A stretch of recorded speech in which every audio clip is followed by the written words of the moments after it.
Warning: the following program is a satirical look at Indigenous news, politics, and current events. A boil water advisory is advised.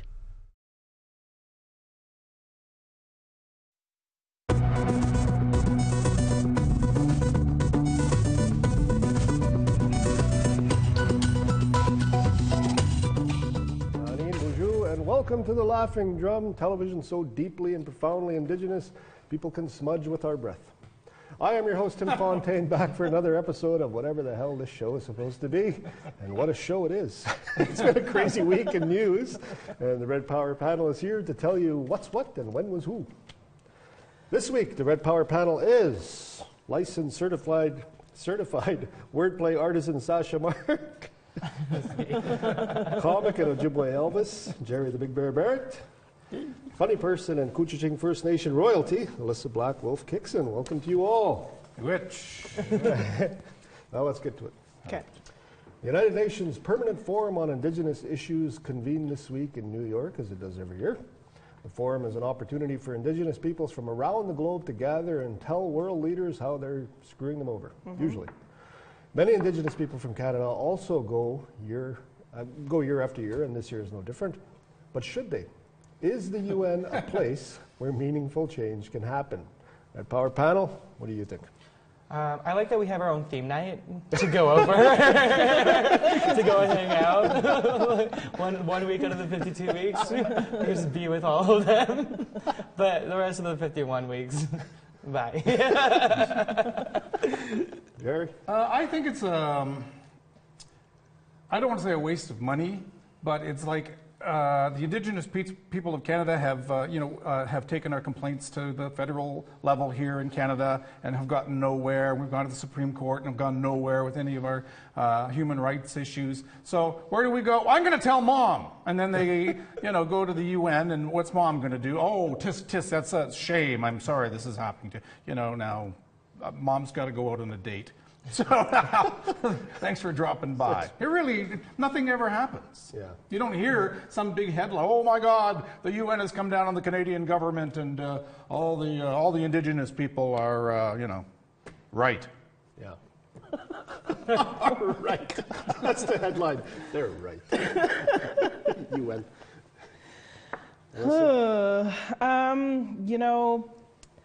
I feel like the Canadian government has taken us to court for a, $10,000 medical bill for dental work. So I don't see how much of a difference it's going to make if we go to New York and talk about the same problems and then come back and the solutions are all the same. Yeah. Nothing ever changes. So I think it's nice that, we take our Nietzsches out to New York, have a good time. Show. But, might as well go to Broadway because the reality is just the same. It's all a show. Razzle-dazzle. Undrip. Razzle-dazzle. Bring on the undrip dancer. Yeah. All right. That's my stance. Yeah, well, that's it for tonight. Well, the thing is, they have the UN, so they open up this 1 week, is it, for Indigenous cultures from around the world to come in, which is a great theme night, like you say. But it's like, so all these rights and all these concerns and all these issues come down on the desk at the UN for 1 week and 1 week only. But then what? Yeah. Who goes through it? Who tries to the UN Council, which looks like a council from Star Trek or something. They all sit around judgmental. Oh no! There's a scene in Star Wars where they're at this UN thing. Exactly. And they're not far wrong, really. They're all kinds of different characters and. So it's like we are trying to shame our own government by going to a World Council. And really, it hasn't happened. That's the thing. Not much is going on. I think when this originally happened, which would have been in like the 60s or something like that, when Indigenous people started going to the UN, there was shock, right? Like the world was sort of shocked. Oh my God, Canada is not treating Indigenous people properly. But yeah, I guess that's the question. How do you, in a world of Trump, where the shame bar has been risen to unattainable heights, I mean, how do you shame Canada in this day and age internationally? But again, there's a lot of countries in the world that have the same issues, problems that the Indigenous people of Canada have with, oil and gas and polluting waters and poor housing and just poverty everywhere. So it's nothing new. We're just added to the pile. Yeah. And people are, oh, Canada, oh my goodness, is it happening there too? Yes, Yeah. yes it is. It's happening here. Well, I guess the one thing that has come out of these meetings, we should be fair, I suppose, is the United Nations Declaration on the Rights of Indigenous People, UNDRIP, it's often called, which Canada, all nations apparently, or at least many Western nations have adopted it. It's supposed to set out how you're supposed to deal with Indigenous people. It's supposed to. To deal. Key word. Supposed to. It's just another piece of paper that they put on the pile. There you go. There. They That just fixes- put fixes it on their everything. wall. Yeah. That looks nice. Undrip. Now boil your water. Boil it twice. So what is the alternative then? I mean, like you said, I mean, you can't go much higher. I mean, other than going to aliens and saying, Well, that's what's going to happen. Maybe aliens will come. The star people will come back and say, okay, you have treated the Indigenous people of this planet unfairly and inhumanely, and so they'll be fine, but everybody else stand back, because when this laser beam goes off around the globe, only the Indigenous people will be safe. Bzzz, and it goes around. I don't know. There is room there for we as a humankind to be judged by the aliens. Also, like Indigenous representation within governments as well. Like, is there a consistent, constant Indigenous person part of the UN? I don't think so. well, they have they have a correct? person They that's have a a person? representative that's Okay. supposed to be. A person. A person. Singular. A single person. And I suppose there's a team of people there, but I mean, Yeah. there is one person, and I can't remember what they're called. Okay. But yeah. I should know this. I've only covered it for I know. But okay, we got to take a break, short commercial break. But when we come back, we're going to talk about our glorious relationship with the Royals. Don't go away.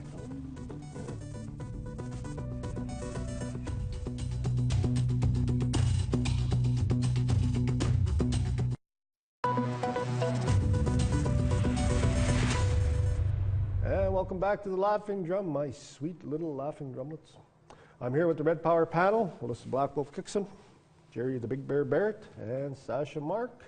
And before the break, we were talking about the United Nations Permanent Forum on Indigenous Issues, which is an annual meeting of Indigenous folk from around the globe. Well, during that meeting this past week, a Saskatchewan chief raised an interesting idea, the establishment of an international treaty commissioner. Among their many jobs would be to serve as a direct link to the British Crown, which is who most First Nations originally signed treaties with. Sort of like a Royal BatPhone, I guess. Now, this is an interesting idea because while those treaties were signed with the British Crown, Canada has now taken over that role, and the royal family is just a symbol. So, Red Power panel, I wanted to ask you, is there any use in bringing them back? The royals. Well, I really haven't been interested since Princess Diana went away. It kind of fell off the bandwagon there for me. The Was royal that a group. pun? Well, cut that out.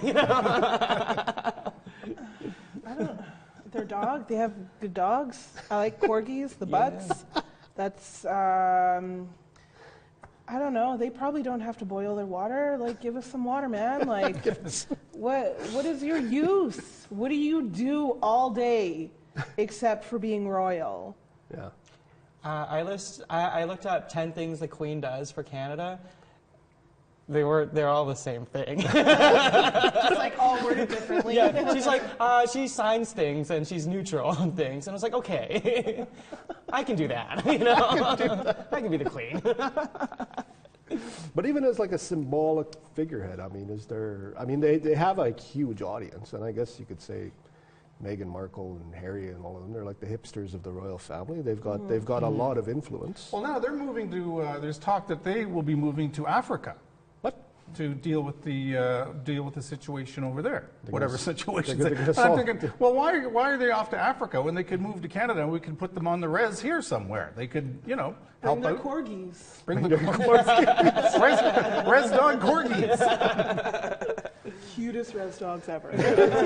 But most vicious, you know? Nipping at your heels. Okay, well, what about this idea of an international treaty commissioner? I mean, we talked about in the last segment of the show, we talked about the use of the UN with an international. Well, here's another useless job. International Treaty Commissioner. Do you got a hat with that and a whistle? Like what the hell? How do you even apply for something like that? And how are you qualified to do something like that? A degree in treatyism, perhaps. Perhaps a little Indigenous studies here and there. Yeah, you may have. Just dabble here and there. I dabble in treatyism, sure. I drove by a reserve one time. Yeah, I see. I watch APTN. I know the score. But I mean, how many First Nation communities do we have in Canada? 633? 633 that are recognized by. Right, and then there's unceded territory as well. So that's a big responsibility for whoever is going to step up and take this job. That's way too much for one person. You need a couple of them in there. A team of treaty commissioners. That's right. A team of treaty commissioners. They're like the Avengers. They're like the Avengers in the end game. There's too many. There's too many. Well, who's... Trudeau is Thanos. There's Thanos. He's got a big glove with treaties on it. Let's just admit it. He has all the stones. Yeah, all the stones from our resources there. Diamonds and gold and nickel and copper. Yeah, sure. But I do want to get back to this idea of the Crown sort of getting, like, do you not think, though, that the British Crown has sort of been let off the hook with this? Yes, they don't give a rat's ass about us at all. When I say that most mainstream Canada doesn't know the issues that are happening here to the Indigenous people in their own country, the Queen, across the pond, has no clue. None. Yeah. No. I think the sly old lady, I was going to say another word, but I think she knows what's going on. I think she's very well informed because the BBC happens to be one of the only news channels that does cover the MMIW issues. They will often cover it before any Canadian news source does it. So she is aware. They are aware. They know what's going on. But they're just like, oh, I guess that's not our problem anymore.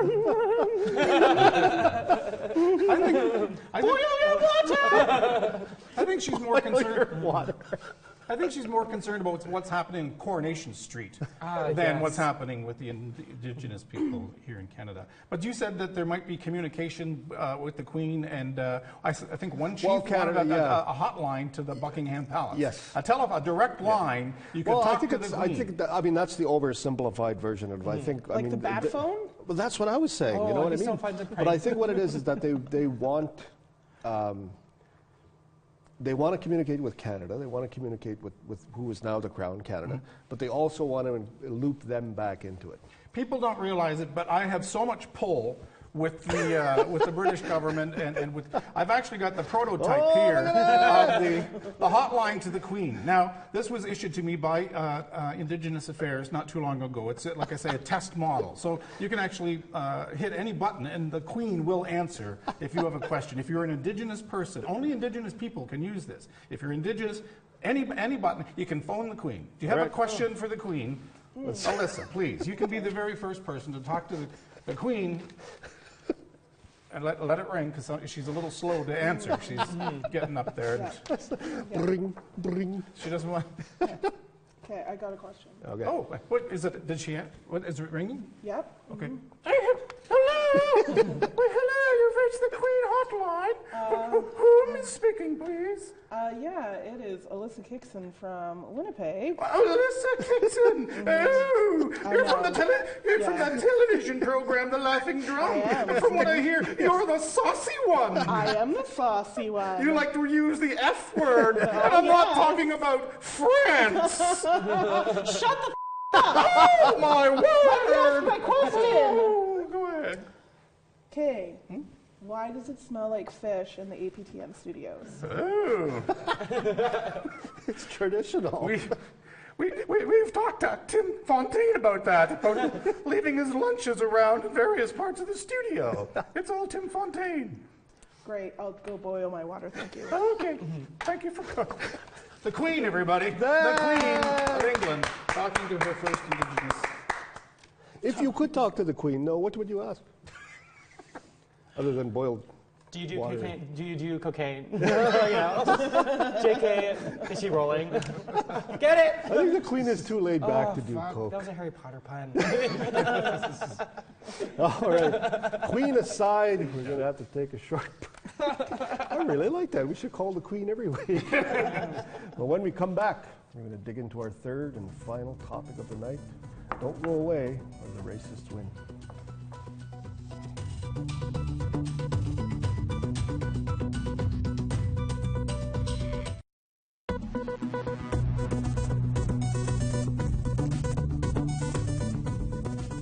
Did you know we got the social medias? Man, don't lie. It's true. Like the Laughing Drum on Facebook and follow us on Twitter right now.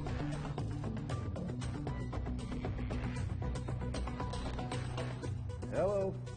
2 years hosting the show, and I never get tired of that social media. Welcome back to the Laughing Drum, you sweet, glorious bastards. I'm here with the Night Power panel, and they are raring to go, so let's go. I've always wanted to say that on this show. Now you've done. Our third topic of the night is similar to ones we've discussed on this show before. After over 15 years, a BC First Nation is finally getting clean drinking water. Now, you would think that would be a good story. The Semi-Amu First Nation, I probably mispronounced that, will soon install a drinking water system that will end a drinking water advisory that affected about 100 members that live on that one reserve. But there's about 30 non-First Nations people that also live on the reserve, and the community has sent them bills for $50,000 to hook them up to the water system. Now, according to the articles I've read, these non-Indigenous residents were given several years' notice that this was coming.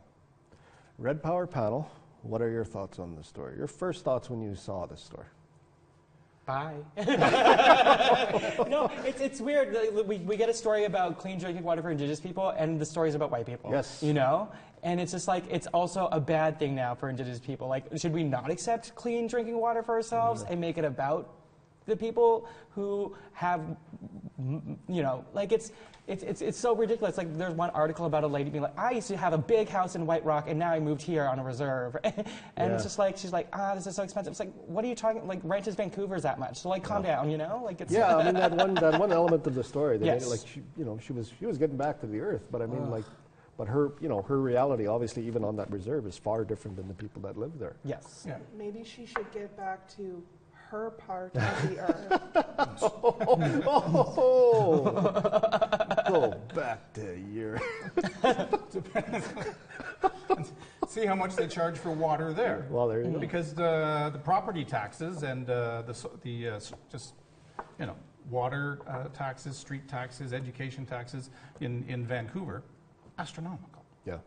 So you think you're moving to the a First Nation community and where life is going to be sweet and you'll live with get back to nature and be at one with the Mother Earth, and then you realize, it's going to cost me an extra $50,000. I'm leaving now because Yeah, none of them have chosen to pay those 30 people. None of them have chosen to pay that money. Right. And you'd think that they would have that kind of money lying around. Yeah. Well, that's In the savings that they had, but right? that's the thing, is that we've seen stories like this before. I'm reminded there was a story about the Sakamay First Nation in Saskatchewan where they had been renting these cottages to non-First Nations people for a song, like hundreds of dollars a month. And this is lakefront property. I mean, who else gets that, right? Yeah. And they complained when the rent went up. And then, not so much that, I mean, there's that issue, but there's also the way the media frames this, which I find frustrating. Yeah. Well, because they frame it as in like, oh, now the Indigenous people have got their rights. Whoopity-doo. What about us? What about our privilege? Oh. Well, here's the thing. The Canadian government has always expropriated property, personal property, resources from not just Indigenous people, but all Canadians are up for expropriation. If they're planning to twin a highway in front of your house, in front of your business, they'll just buy your house out for, I don't even think at market value, but they're going to buy you out and you get the hell out of my way because we're coming through with a new highway. And then they change their mind and the highway doesn't go through and you had to move and lose all your property for next to nothing and maybe lose all your money and your home. Yeah. But anyway, it's called the Expropriation. Act. Yeah. And I'm no lawyer, but it's there, and every Canadian is susceptible to this act if the government so chooses to move your ass somewhere else. How do you like it? We just happen to be the first people to receive. Economic development. That's what they say about the Indigenous people. We need more economic development on our lands, right? Yeah. And then when we try to better ourselves and expropriate the property and maybe build condominiums or some sort of a beautiful a resort on the lake, you know, then we get yelled at because we're trying to better ourselves and get. Well, yeah, that reminds me of the story we talked about last week, which is the First Nation in Kitsilano in Vancouver, where they're going to build something which everybody in Vancouver needs, which is housing. They're going to build these apartments, but even when they do right by building housing, they're criticized. Can't win. Yeah, well, but that headline was funny, and I think a lot of people saw the humor, or at least the irony in a non-First Nations people saying we weren't being colonized. But this one, I mean, again, going back to how the media is framing it, this one seems very mean. Like they're making the First Nations seem very mean-spirited about this. What, the news making Indigenous people sound bad? That never happens. What? This must be a first. What? Even here we're treated. I mistreat you all the time. How should the media have covered this issue, then? The media should have covered this by, when the 30 people who are living there, started BOOHOOing about their bill. The media should have covered it in a way where it was like, okay, bye, Becky. Sorry. Hashtag sorry, not sorry. Well, I didn't see who was actually the reporter. I didn't catch the byline or whoever was actually doing the reporting. There's been a couple of stories about it. I mean, the CBC covered it. A lot of the local media covered it, and it's just, it's like Sasha said. I mean, a lot of it, the focus was on, very little focus was on the fact that this is a success story of a First Nation lifting a 15-year boil water advisory, and it became about white people. Yeah. Thousands of Indigenous people get kicked out all the time, but the world has to stop for 30 white people getting kicked out of a reserve, you know? Well, I don't know whether they have an Indigenous reporter there that has taken Indigenous studies and knows the background to the treaties and to all the issues at the community, but that's who they should be sending in there, someone with some knowledge about the people and the culture, not just necessarily the black and white words written on the paper. Mm-hmm. Was it Robert Falcon-Ouellette who covered that story? Because he's in the sunken place. Keep coming back to this guy. But that's all the time we have for that. We're going to have to leave it there, I'm afraid. Thanks to the Red Power panel for coming out again and sharing their deepest and darkest thoughts with us, as they often do. Thanks to the crew for putting this show together week after week. And thanks to the dozens of you that tune in each week. Good night. Another call from the Queen. Yes. Hello. We're gonna have